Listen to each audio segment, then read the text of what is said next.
Queridos irmãos, boa noite, boa tarde, noite, né? Aos nossos irmãos que nos ouvem pelos meios eletrônicos, aos nossos irmãos desencarnados, aos nossos irmãos aqui presentes, a todos nós. Nesta energia de paz, de serenidade, de equilíbrio, que possamos iniciar as nossas atividades, rendendo graças a Deus e ao Mestre Jesus por este momento singular em nossa existência.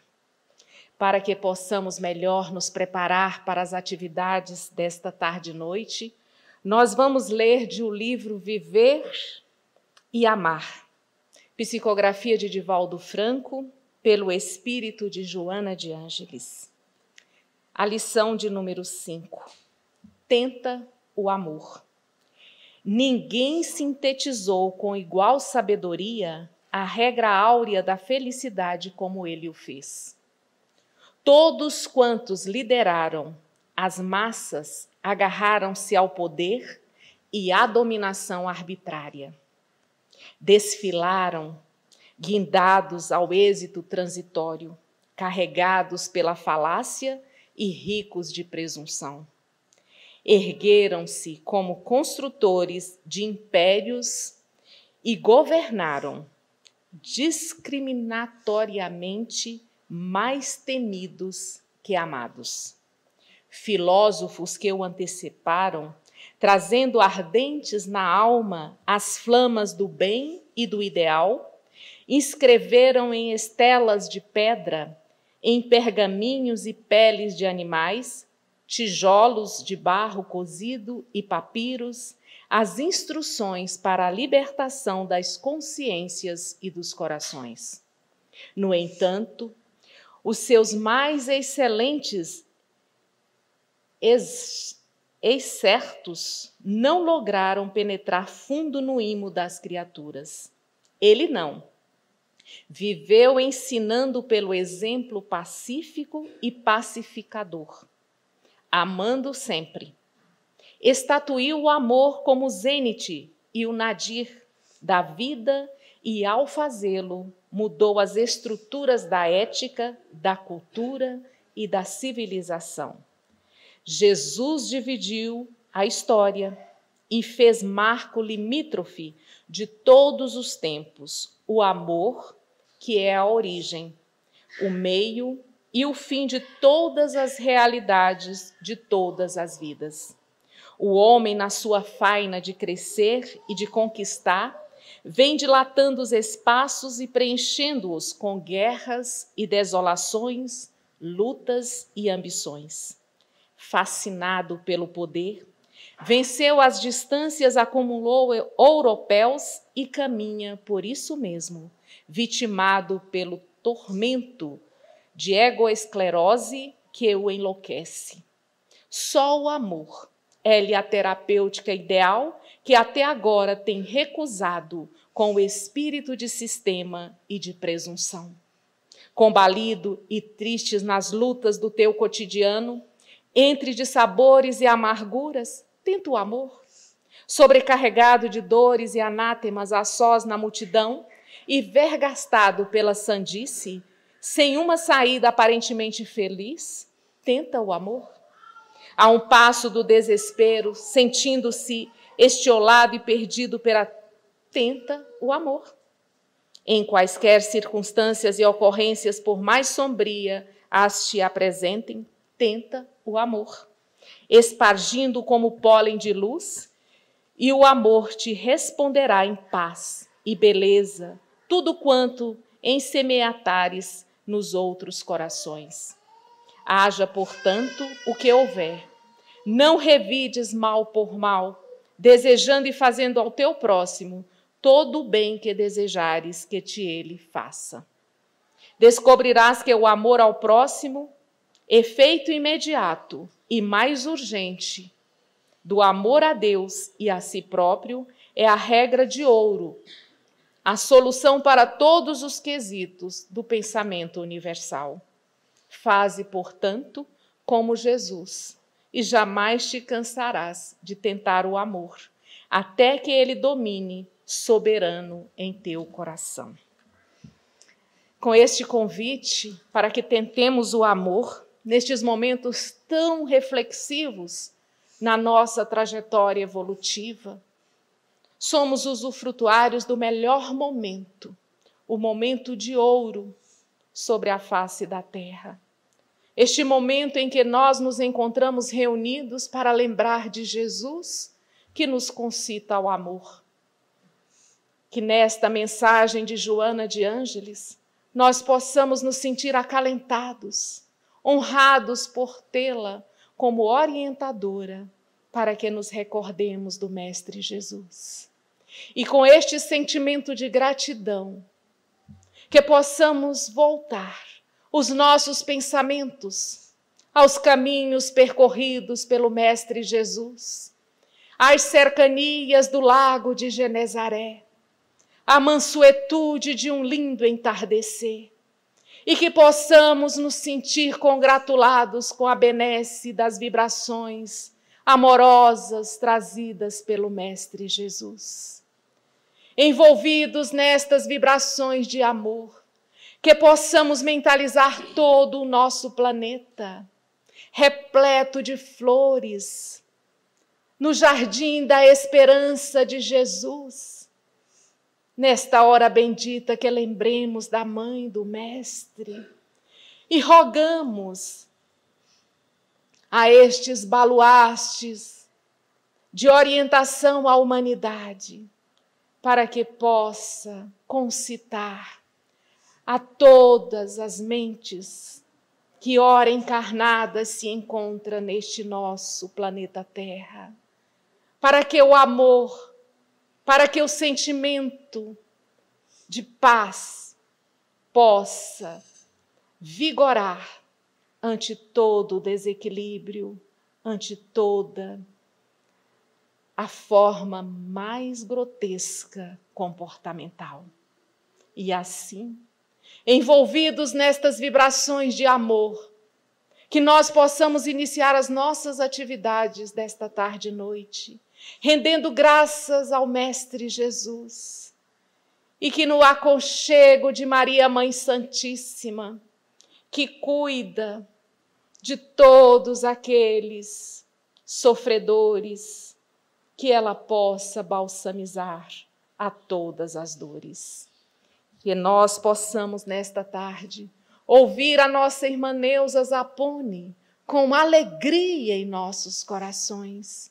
Ela vai trazer para nós um tema bastante oportuno aos nossos corações: perda de entes queridos. Que Jesus te ilumine, Neuza.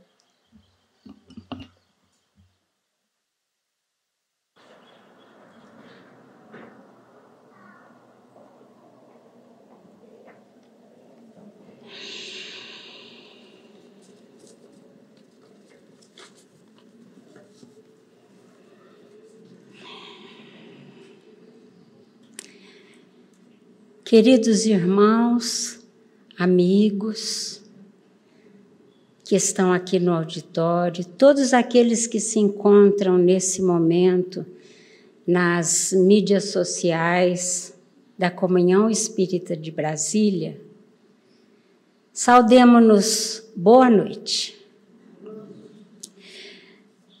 O tema que nós vamos falar hoje à noite, nós nem precisamos de definições. Todos nós sabemos o que significa perda de entes queridos. Mas as nossas reflexões dessa noite a respeito dessa situação de perda, nós queremos iniciar colocando uma reflexão sobre o que significa, na nossa visão espírita, qual o significado da perda. Todos nós sabemos o que é uma perda em termos de emoção, de reações pessoais. No caso de perda de entes queridos, que é um dos tipos mais que provoca reações mais dolorosas na nossa vida,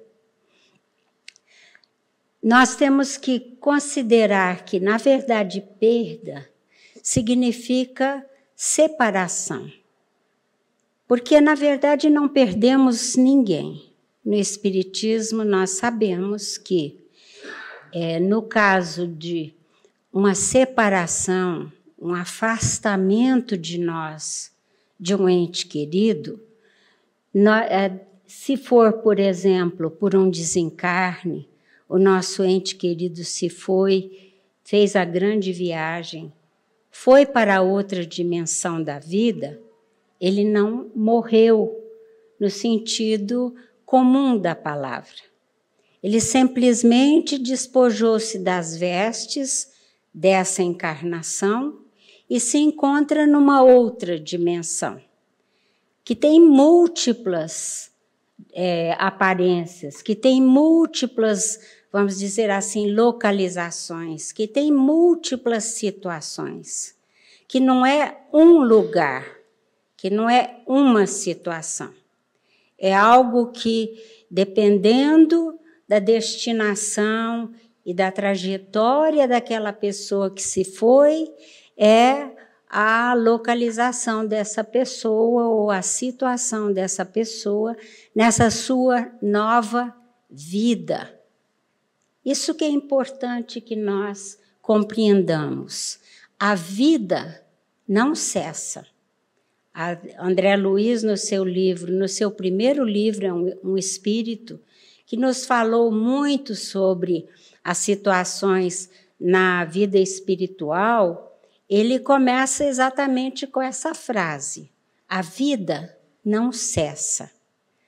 É como um rio que flui, e nós fluímos através da vida, que nós chamamos essa existência de vida, mas é uma das situações de vida que nós temos. Então, quando um ente querido se afasta, a perda pode ser também por um afastamento, porque o ente querido decidiu, vamos dizer que era nosso companheiro de vida, pode ser até um filho, e decide se afastar de nós. Esse afastamento, por exemplo, de um companheiro, nós sentimos como uma perda, mas é a perda da convivência, é a perda do estar junto. O que define uma situação de perda é exatamente isso. Quando nós nos sentimos em perda, significa que algo que nós não conseguimos controlar e que nós não queríamos que acontecesse conosco, acontece. É isso que traz as reações de dor e sofrimento, porque nos vemos apartados daquela situação e daquela convivência que nós queríamos. E normalmente, quando acontece essa situação, que é uma situação que nós não tivemos controle, que nos trouxe uma situação que nós não queremos e que todo o nosso ser grita em protesto num primeiro momento, às vezes até com uma situação de choque, ficamos em choque com o que aconteceu, mas realmente temos toda uma série de reações. Então, a perda não é um sentimento, é uma situação e um conjunto de reações, né? E todos nós já passamos por essas situações, né? Então, todos nós já passamos por situações que nós não queríamos que acontecesse, situações que nós não desejamos, e, na verdade, isso é uma condição da nossa situação aqui nessa existência, onde tudo muda, todas as coisas, quem está ao nosso lado pode decidir ir embora, e quem está ao nosso lado na situação de companheiro e em situação de filho, ou de pai, ou de mãe, ou de irmão, pode ter na sua destinação uma separação em que essa pessoa faz, antes de nós, o que a gente fala da grande viagem. A gente fala grande viagem, mas, na verdade, é uma viagem que todos nós vamos fazer. É uma viagem que é uma circunstância da nossa situação de encarnado. Um dia nós nos vamos e atravessamos esses portais, vamos para uma outra dimensão da vida, encontramos lá, se quisermos estudar e ver o que é que nós encontramos, a literatura espírita está repleta de relatos de como que é, onde que é, como acontece, em todas as circunstâncias. Então, essa é a nossa bênção de sermos espírita, termos todas essas informações.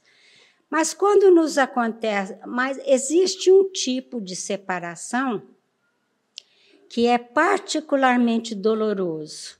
E essa situação é a que eu vou focalizar mais de perto nessa noite, que é quando nós nos separamos por uma circunstância de desencarne de um ente querido que seja um filho, e um filho jovem. Nós passamos quase toda a nossa vida caminhando junto nessa jornada sofrida de pessoas que perderam alguém querido. Foram mais de 40 anos acompanhando essa situação de irmãos nossos. Eu mesma já passei por algumas perdas, claro, na vida, devido à minha idade, mas nunca passei por essa situação extremamente dolorosa, chocante, que é a perda, a separação de um ente querido que seja um filho. O filho, né, essa situação de perda, nós vamos focalizar também, porque ela pode ser o filho que se vai jovem, de uma forma, vamos dizer assim, através de um acidente, através de uma doença, através de uma circunstância, que é uma circunstância que nós fazemos tudo para que não aconteça, mas acontece. E tem aquela situação que é ainda mais dolorosa para os que ficam, que é aquela em que um ser, um ente querido, jovem, decide se suicidar, decide dar fim à sua própria vida. Quando isso acontece em todas as situações de perdas, nessas circunstâncias de filho jovem, há sempre aquela grande angústia e uma pergunta que não se cala dentro das mentes, que é: por que comigo? Por que conosco? Como é que eu vou suportar essa separação? Como é que eu vou atravessar essas circunstâncias? Então, nós vamos conversar um pouquinho sobre isso, trazendo um dos casos, brevemente, um dos casos que nós atendemos aqui na Comunhão Espírita, há décadas atrás. Eu vou chamar a mãe de Zélia e vou chamar o pai de João Pedro, não é os nomes não são nomes verdadeiros, né? E era uma família que tinha a Zélia, o João Pedro como pais, e que tinha o Júlio, de 17 anos, e o André, de 14. Eles nos procuraram, o casal procurou o atendimento fraterno aqui dessa casa, que faz o acolhimento desses casos de sofrimento, acompanha pessoas nessa situação. Então, eles nos procuraram e a Zélia e o João Pedro, né, trouxeram essa história que o seu filho André de apenas 14 anos, havia se suicidado há 22 dias. Ao chegar, as Zélias chegaram bem vestidos, a Zélia, numa situação assim, de uma aparência como que em choque, atônita, ela parecia não estar sentindo nada, o que é sempre um engano, porque as reações a uma situação dessa são as mais variadas, dependendo da pessoa. João Pedro, ela se sentou, né? Nós acolhemos o casal primeiramente, e porque depois também conversamos com o jovem, né, o Júlio, mas em primeiro momento a Zélia e o João Pedro se sentaram e a Zélia ficou muda e eu fiquei aguardando que eles falassem. Aí o João Pedro falou para a esposa: fala o que nos aconteceu. E ela virou assim até um tanto rispidamente para ele e disse: não vou falar nada, não adianta nada. O André já se foi, o que é que a gente pode fazer? Né? Você me trouxe aqui nessa casa espírita e eu não tenho nada a declarar. E veja, essa você poderia dizer, essa é uma reação de uma pessoa, né, que você espera que uma mãe, nesse sentido, vai estar chorando desesperada, mas ela estava assim até um tanto agressiva. E eles tinham sido encaminhados por uma amiga que era trabalhadora, que é ainda trabalhadora dessa casa. E aí, ao contrário, João Pedro começou. Então, quando ele viu a reação da sua esposa, ele começou a falar e chorava muito. Eu estou trazendo esse caso exatamente porque a gente espera reações diferentes, né? A mulher que chore muito e o homem que se contenha, mas é para dizer que nessas situações cada um reage e atravessa da maneira que consegue, da maneira que pode. E no desenrolar desse caso, cada um foi utilizando das possibilidades dos seus recursos pessoais. E a gente, quando atende aqui a pessoa, não importa como ela chega. Eu já atendi casais que a mãe, por exemplo, o casal havia perdido também um filho num acidente de automóvel, em que ele teve esse acidente e desencarnou porque o pai havia emprestado o carro para ele. E ele, na madrugada, aí, se acidentou. Então, a mãe trouxe o pai, aí, ao contrário, ela chegou muito abalada e o pai, e ela dizia, eu trouxe ele quase à força porque aqui precisa haver um socorro, porque depois que o nosso filho desencarnou, com 20 anos, nesse caso, ele está quebrando os móveis todos da casa, ele entra em acessos de raiva e de fúria, ele não se controla, porque a dor dele é tão grande que ele já teve que ser contido, porque quebrou todos os móveis da sala de jantar, falando sobre é impossível que Deus tenha feito isso e por que ele emprestou o carro, que ele tinha emprestado o carro dele, porque o carro do menino, do jovem, estava avariado naquele dia. Então, são as mais diversas circunstâncias e reações, né? E nessas circunstâncias dessa dor que ultrapassa qualquer raciocínio, porque se reflete no corpo, se reflete nas emoções.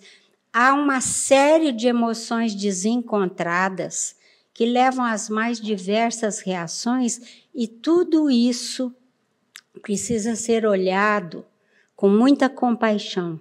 Compaixão não é dó. Compaixão é compreensão da nossa natureza humana. Quando nós sentimos compaixão conosco mesmos, é compaixão pela nossa fragilidade, as nossas próprias, os nossos equívocos, aquilo que a gente precisa modificar. E a gente só modifica alguma coisa quando recebe compaixão. No caso, compaixão conosco mesmo. E a compaixão também pelo outro, que está nessa dor desesperada, que não se aplaca ouvindo chavões como é assim mesmo, e você precisa ser forte. A pessoa que está assim precisa de alguém que ouça, que acolha e que não tenha julgamento e que possua compaixão.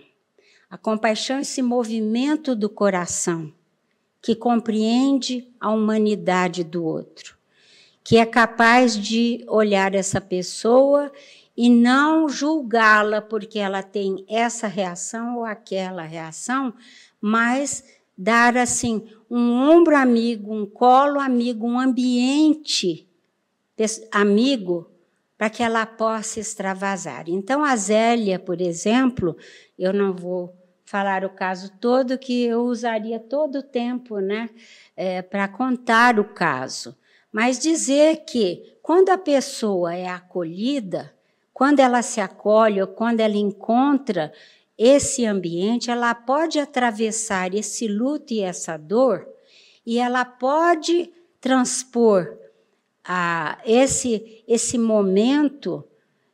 Vai existir a dor, mas não precisa existir o desespero profundo, o desnorteio. Esse pode ser auxiliado. A casa espírita e a doutrina espírita nos dá muitos recursos para atravessar nossos momentos de aflição e de profundas dores. Então, no contato com a Zélia, né, ao longo das vezes em que ela começou a vir ao atendimento fraterno e na parte dos desabafos, que traz um consolo, você poder desabafar nesses momentos com uma pessoa que não vai te censurar, com alguém que vai te compreender, que vai te sugerir recursos para você poder ultrapassar aquele momento da sua trajetória de vida. Então, ela foi recebendo esses recursos e chegou a um momento em que ela pôde finalmente desabafar, porque não é incomum que, às vezes, as pessoas jovens que desencarnam subitamente tenham sido ótimos jovens, ótimas crianças, pessoas e tal. E então fica aquele grande porquê aconteceu isso. Então, o problema maior do João Pedro, por exemplo, era compreender como é que um menino de 14 anos, que era bom aluno, que não tinha problema nenhum na escola, não se envolveu em drogas, nada, tinha amigos saudáveis, tinha uma boa situação econômica dentro de casa, somente era um pouco calado, um pouco recluso, como é que ele tinha cometido esse desatino.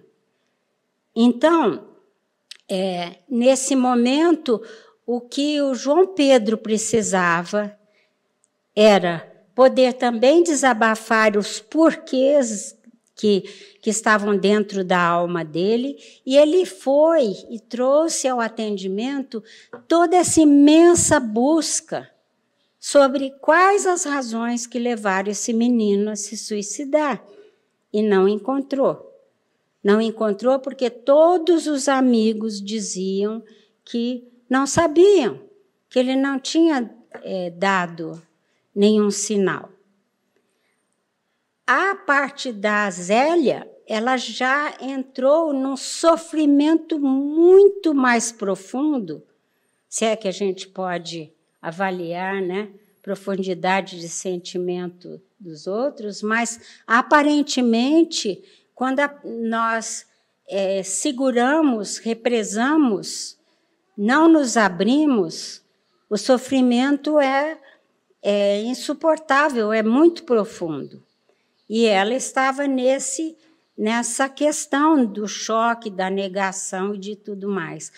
Mas quando ela finalmente se abriu, apareceu uma situação dela, que é comum também nas perdas, que ela se culpava, porque ela, dentro da casa, era a pessoa que estabelecia as regras. Ela era mais severa. Então, ela se culpava muito, porque ela achava que se tivesse feito diferente, o menino não teria se suicidado. É o que acontece também quando alguém desencarna subitamente, um jovem, e não há, assim, uma explicação. Porque o jovem de 20 anos, de repente, teve um acidente de carro? Porque o outro, houve um caso que nós atendemos, o jardineiro não compareceu, o menino foi cortar a grama, 19 anos. Foi cortar a grama para a mãe. E aí, nesse caso, ele passou o aparelho, né, o cortador de grama, em cima do fio e morreu eletrocutado. E a mãe veio também desesperada com os porquês, o que acontece. Geralmente, nesses casos, as pessoas se sentem culpadas, os pais. Os pais são bons para sentirem culpa. Isso é um efeito da responsabilidade que a pessoa sente por aquele serzinho que está ali. Então, em qualquer caso, o que seja, eu citei do cortador de grama, porque quem ia pensar numa questão dessa? Né? Um aparelho que era usado toda semana pelo jardineiro. Então, nesses casos, aparece a culpa. E a culpa é um elemento destruidor da pessoa que sente. E ela não é algo que é referendado pela bondade divina. Porque todos nós fazemos o melhor. Quando estamos sentindo culpa, significa que temos alguma responsabilidade na nossa consciência, é uma consciência que se olha. Só que, quando nós cometemos quaisquer que sejam os atos, no caso da Zélia, de ser bastante severa com seus filhos, é porque ela queria encaminhá-los bem. E acontece nessas circunstâncias que nós não podemos impedir o livre-arbítrio da outra pessoa. Então, por mais que as circunstâncias estejam envolvendo alguém, aquela pessoa que se suicida, ela tomou essa decisão. É muito difícil para nós aceitarmos. Então, o que acontecia também com a Zélia, com a questão da culpa, ela sentia também muita raiva. E, ao sentir raiva, sentia mais culpa ainda. Ela sentia raiva do André, porque ela dizia, como é que uma pessoa aos 14 anos, com tudo que tinha, foi fazer algo assim, foi cometer esse tipo de ação, né, se destruir. Então, ela teve que trabalhar todas essas questões dentro das compreensões da doutrina espírita. Então, com o tempo, tanto ela, quanto João Pedro, quanto o Júlio, passaram a estudar a realidade da vida, as questões que são, as questões como nós não somos, podemos ter 14 anos, mas não somos um espírito de 14 anos. Temos muitas e muitas vidas anteriores. E nós não sabemos quais as circunstâncias que levaram essa criança a cometer tal ato. O que aconteceu, João Pedro não conseguiu descobrir. Então, o que acontece nessas circunstâncias, dessas circunstâncias que nós não conseguimos controlar, aquilo que mais nos é solicitado, em primeiro lugar, é paciência. Então, eu quero indicar para aqueles que já estão passando por alguma dor de perda, ou que já passaram e querem compreender melhor, eu quero indicar o melhor livro, indicar duas coisas, antes de falar em alguns recursos que nós podemos usar. A primeira é quem se interessar por se aprofundar nas questões da perda, os estágios que a gente passa, até para entender suas perdas, por exemplo, às vezes uma separação de casal em qualquer circunstância, às vezes uma perda mais severa, como essas que eu estou colocando, nós temos um site e depois podem olhar no YouTube ou em algum lugar de novo essa palestra, vão poder anotar. É www.atendimentofraterno.org. Então, é o nosso site em que nós preparamos atendentes fraternos. Lá nesse site tem um local que chama temáticas. E aí, se vocês olharem no menu, tem perdas. E lá tem várias palestras que eu já dei, tem seminários, tem textos para entenderem melhor, mais profundamente. Se quiserem, o segundo recurso que eu trago é extremamente valoroso, porque nesse site também tem indicação de livros consoladores, de livros de casos de perda, e um dos livros é esse que eu vou mostrar agora para vocês, chama Vencendo a Dor da Morte, escrito por Célia Diniz. A Célia Diniz, ela nasceu em 1950, então ela ainda é jovem, né? A Célia é aquela jovem que é retratada no filme que também gerou um livro, que chama As Mães de Chico Xavier.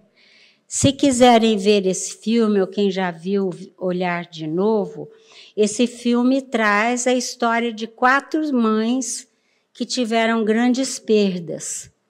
E esse filme, ele está no Netflix, As Mães de Chico Xavier, e mostra o atendimento inclusive da Célia Diniz.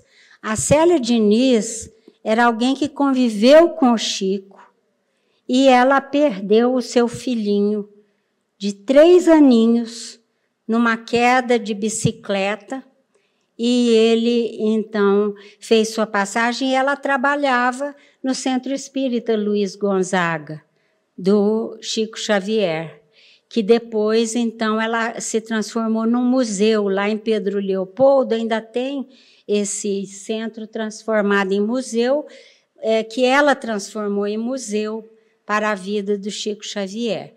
Então, ela, nesse livro, conta, e ela perdeu 2 filhos, o Rangel, esse de 3 aninhos, que aparece no filme, a história dela, é a história de, se não me engano, 4 mães, né? O filme. Ela conta a trajetória e todos os sentimentos e os conselhos do Chico Xavier com quem ela convivia sobre a dor que ela atravessou.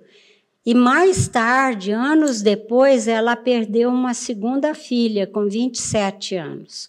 Se vocês colocarem no YouTube Célia Diniz, vocês encontram palestras com ela, atualmente, né?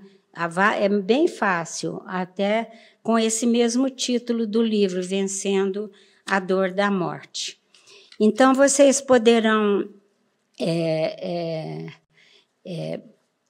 acompanhar todos os conselhos, né, que o Chico dava para a Célia Diniz, que são aquilo que a gente que trabalha nessa área sabe, que o que mais nos é requerido, em primeiro lugar, é paciência com a dor. É não se deixar desnortear e fazer algo insensato também, né? O Chico Xavier falava, vocês, quem ler o livro vê, ele falava para a Célia, assim, ó, ele falava, tenha paciência, minha filha, essa dor vai passar. E ela conta o que é normal, que ela achava que não ia passar nunca. A dor passa. Você não esquece alguém querido de quem você se separou. Mas aquela dor profunda que se transforma em desespero, ela passa.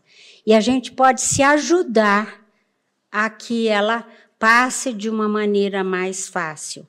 E a primeira coisa, então, eu vou colocar alguns fatores que são algumas atitudes e comportamentos que podem nos ajudar nas grandes perdas, nas nossas perdas. Então, a primeira atitude, quando a gente está sofrendo muito, é a gente procurar consolo. Preferivelmente consolo de alguém que tem uma concepção espiritual. Não precisa ser necessariamente na doutrina espírita, mas se a gente se reconecta com a fonte de tudo, que é o nosso Deus Pai, e com a fonte do amor que o Cristo nos trouxe, nós vamos conseguindo atravessar. Então, a primeira coisa é procurar um consolo. E o consolo é com alguém, pode ser o colo, se ainda tivermos o colo da nossa mãe, que nos acolhe com ternura nas nossas perdas. E se qualquer pessoa que a gente procure começar a dizer, não te falei, ou você não fez isso, não fez aquilo, se afasta. Procura uma pessoa compassiva, alguém que acolha, porque nós só conseguimos atravessar construtivamente as nossas dores e nos transformar se nós tivermos acolhimento. E o acolhimento vem do amor de Deus, vem do amor de Deus através de pessoas que nos amam e através de pessoas que são compassivas e que podem nos acolher, né? E, em segundo lugar, nós precisamos achar recursos para a gente compreender o que está acontecendo com a gente. E ver que as nossas reações, por exemplo, quando a Zélia, que eu citei, pode ser acolhida na sua raiva, ela pôde compreender que a gente não tem raiva de quem não é significativo para a gente. Então, na verdade, por trás da raiva estava todo o amor que ela sentia por esse filho e a inconformação dela, a não conformação com o ato que ele praticou. Então, quem fica, a outra coisa que é preciso fazer é conseguir aceitar.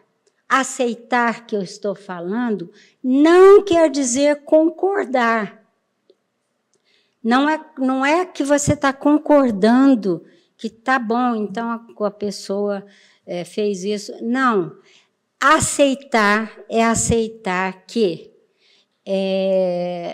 a gente não tinha recursos para controlar, e no caso de morte de filho jovem, ou de qualquer ente querido nosso, que nós não somos donos do destino do outro, que nós não controlamos o fluxo da vida, que nós não sabemos a história. Quem lê esse livro vai ver a história por trás da morte do pequenino Rangel, de 3 anos, que aquilo tinha uma razão de ser, e que vai ver que ele foi acolhido na espiritualidade, que ele precisava desse tempo.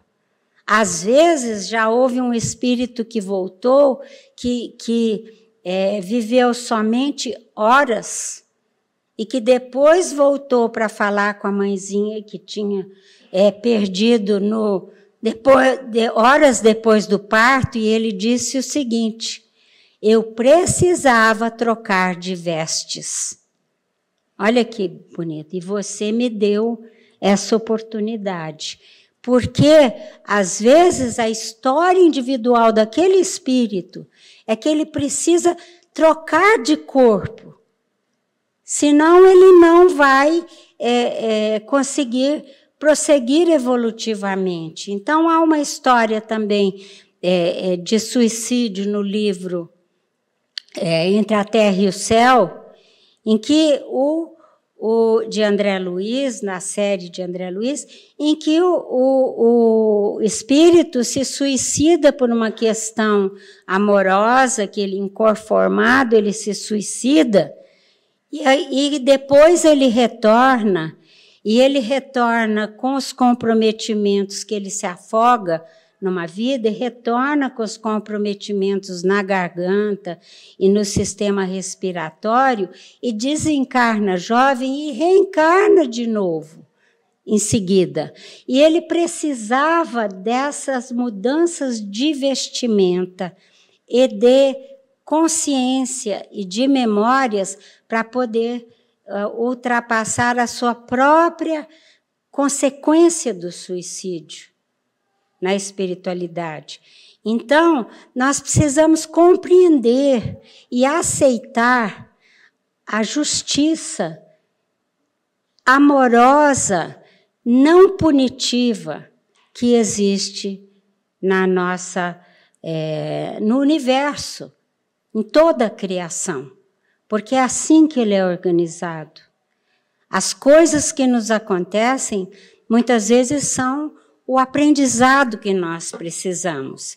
Então, nós nesses momentos, precisamos recorrer a preces, e a prece é aquela comunhão com a espiritualidade, onde nós pedimos exatamente que nos cheguem os recursos para a gente ultrapassar e para compreender. E a prece não pode... Se nós caímos na desesperação, nós não conseguimos ter a vibração de abertura para que a gente seja auxiliado. Então, nesse momento, a gente busca o socorro de um lugar, no caso aqui, a Casa Espírita está aberta para socorrer, mas quaisquer religiões e a espiritualidade está sempre pronta a nos socorrer. Então, a gente pede ao nosso anjo da guarda, o nosso espírito protetor, que todos nós temos, que nos ajude a ultrapassar, que nós nos abrimos para o que seja o melhor que possa nos acontecer.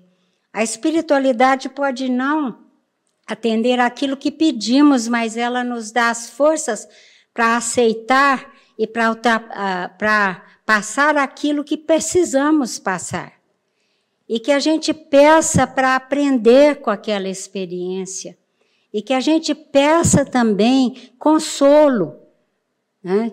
Eu tive pessoas que eu atendi nessa circunstância e que eu falei isso para ela e eu disse, de noite você peça para ser auxiliada pelo seu espírito protetor, peça pode chorar com a dor da sua alma pedindo que eles venham te auxiliar, e eu garanti porque vem mesmo se a pessoa pede de uma maneira que não é uma maneira revoltada, é uma maneira aberta ao auxílio.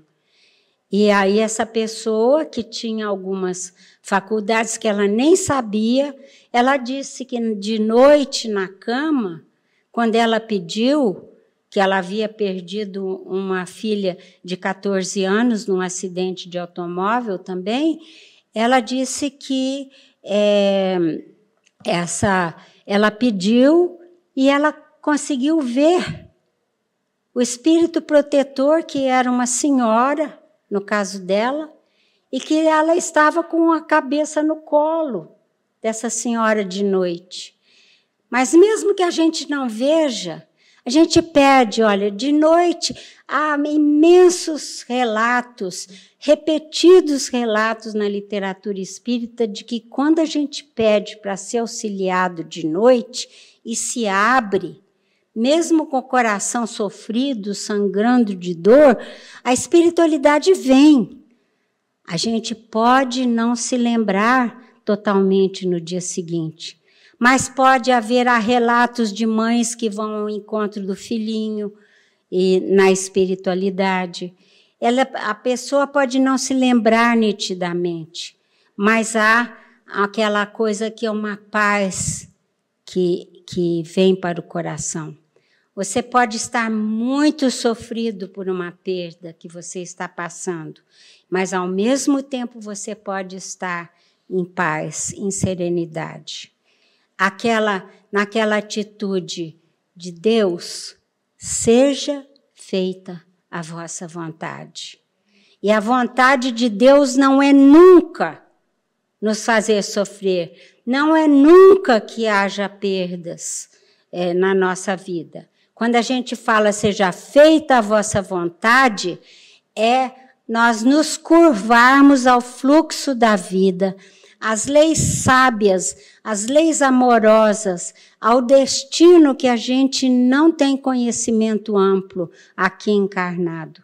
Seja feita a vossa vontade, é que a vontade de Deus é a harmonia, o amor, a evolução, o prosseguimento das coisas. Então, pode ser que essa vontade de Deus, esse destino maior, amoroso, na vida de uma pessoa, pode ser que ela desencarne com 17 anos. E eu atendi uma pessoa que perdeu a sua...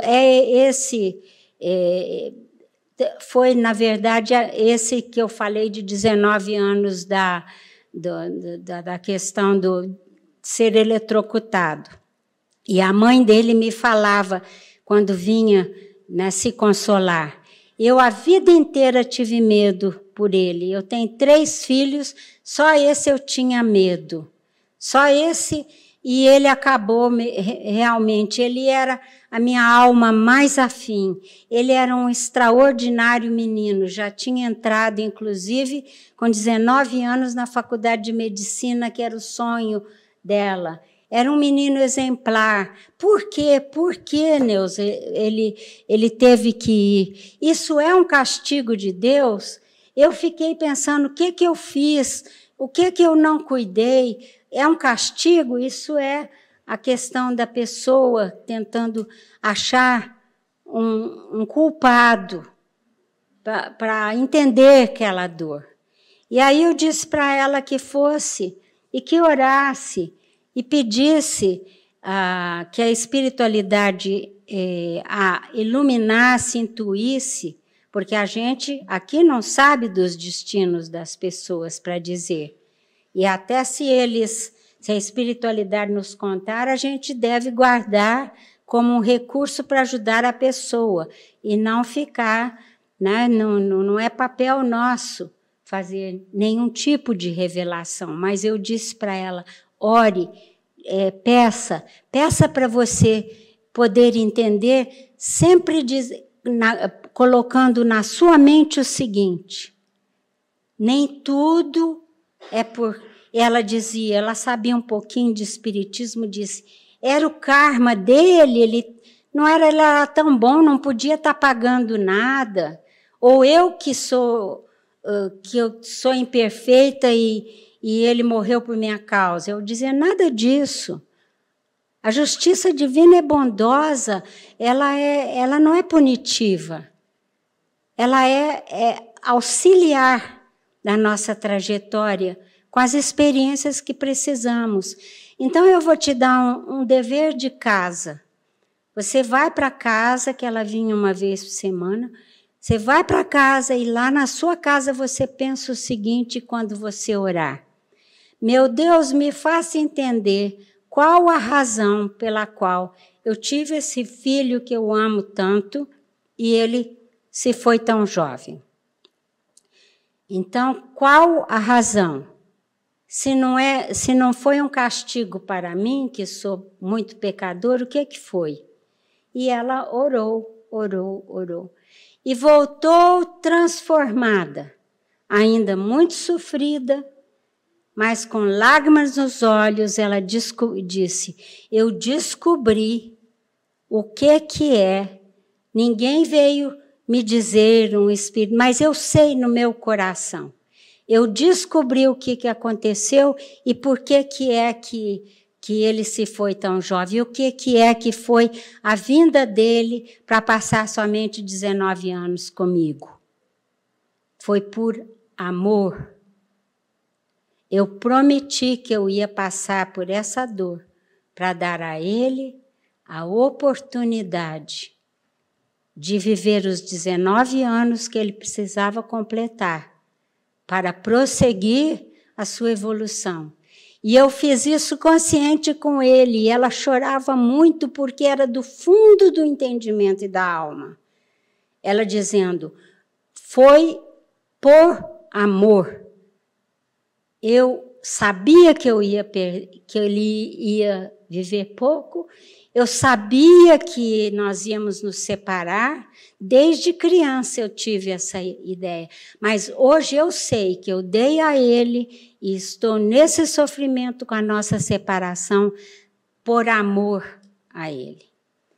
E isso é uma ocorrência comum, porque muito mais do que a gente pensa, a nossa vida é regida pelo amor.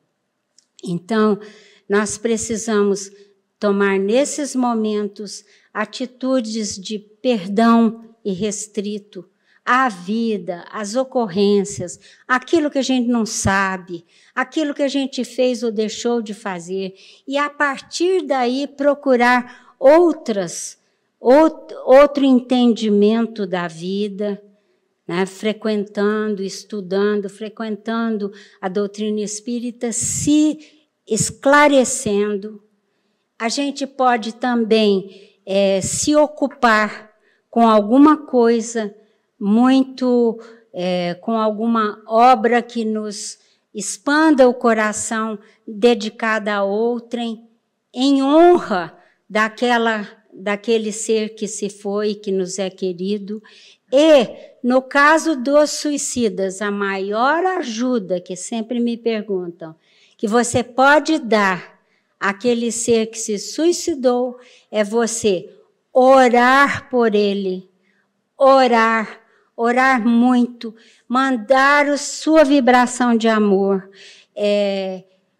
pedir a Deus, a espiritualidade, a Jesus e seus emissários do bem, que auxiliem essa pessoa na espiritualidade, que nos auxiliem nessa separação, expandir o nosso coração nas lembranças das coisas boas vividas por nós, não congelar a imagem daquele ser que se foi nos momentos derradeiros, às vezes dramáticos, lembrar que essa pessoa é um ser vivente continuando a sua caminhada rumo à harmonia, à perfeição, e que nós podemos ajudar com as nossas preces, as boas vibrações, os bons pensamentos rodeando sempre. Então, o amor de mãe, de pai, para quem se foi, ou de companheiro, de companheira, são as nossas constantes vibrações de que a pessoa encontre paz, encontre ajuda, que se abra para ajuda, porque às vezes quem se suicida fica muito atordoado e não se abre para ajuda lá na espiritualidade. Então, pedir aos nossos protetores, aos protetores daquele que se foi, que o auxiliem a se reconstituir na sua nova vida, sabendo sempre que todas as circunstâncias, cada uma é diferente, mas o auxílio e o amparo divino, quando nós pedimos, ele é sempre presente.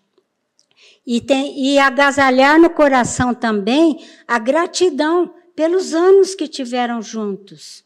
Lembrar das vibrações boas, dos anos que compartilharam, ao invés de pensar naquilo que poderia ter sido e que não vai ser. E de pensar que não vai. E dessa forma, um dia, na serenidade, na paz e no amor, há o reencontro. Então, a nossa grande ajuda sempre vem da nós, nesses momentos, do nosso contato profundo, de coração, com a espiritualidade.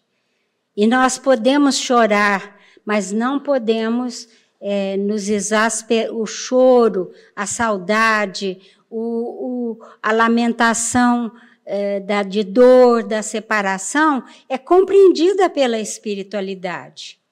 Mas a desesperação, a revolta, a não conformação com o fluxo da vida e com as coisas que acontecem que a gente não controlou, segurar e não deixar ir para a gente prosseguir numa outra caminhada de amor, isso sim nos enclausura no sofrimento.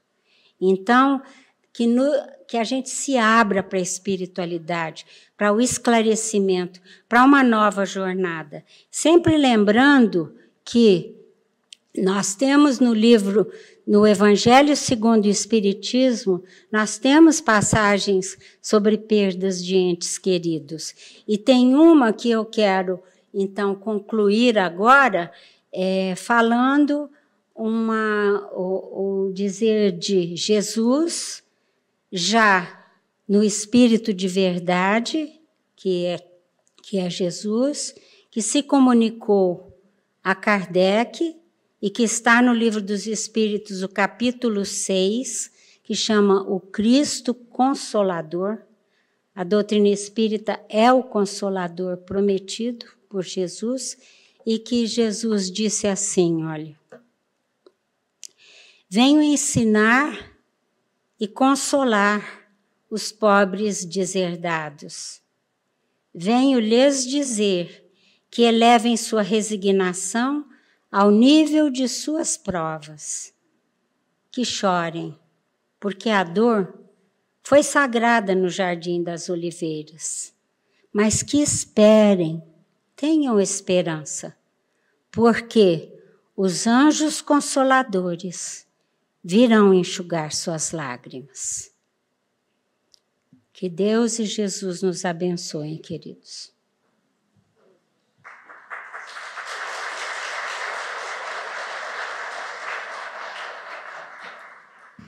A nossa gratidão imensa à nossa irmã Neuza, a esta doutrina que nos esclarece e que nos liberta da ignorância e que nos traz o aconchego e o carinho. Convidamos os nossos irmãos passistas para que possam vir compor a equipe de passes e nós vamos fazer uma prece que envolve o encerramento das nossas atividades, bem como nos colocando à disposição para receber os eflúvios balsâmicos e reequilibradores do nosso perispírito, que com certeza refletirá no nosso corpo físico a saúde. E assim, queridos irmãos, se desejarmos, podemos fechar os nossos olhos físicos, mas vamos abrir os nossos olhos espirituais e vamos mentalizar a figura doce e amorável do Mestre Jesus, com as suas mãos estendidas sobre nós, emanando eflúvios de paz, de esperança, de bom ânimo, de alegria. Que nestes momentos reflexivos nós possamos nos lembrar da palavra doce e amorável do Mestre, quando nos diz: vinde a mim todos vós que sofreis, que estáis aflitos e sobrecarregados, eu vos aliviarei. Aprendei de mim que sou manso e pacífico, leve é o meu fardo, suave é o meu jugo. E é com Jesus que nós, nesta hora bendita, oramos ao nosso Pai, para agradecer, louvar, bendizer, glorificar pelas bênçãos que ora estamos a receber. Pai nosso que estais nos céus, santificado seja o vosso nome. Venha a nós o vosso reino, seja feita a vossa vontade, aqui na terra como nos círculos espirituais. O pão nosso de cada dia dai-nos hoje e dai-nos sempre. Perdoa-nos, Senhor, os nossos erros, na medida que vamos perdoando os nossos irmãos que nos ofendem. Não nos deixeis cair em tentações, mas livra-nos, Senhor, de todos os males. Vosso é o reino, o poder e a glória por toda a eternidade. Que possamos retornar aos nossos lares, envolvidos nestas vibrações de paz, e que na semana vindoura, mais uma vez aqui podemos nos encontrar para reabastecermos-nos das energias que aqui viemos buscar. Graças a Deus, graças a Jesus, que todos tenham uma boa semana repleta de muitas bênçãos de luz.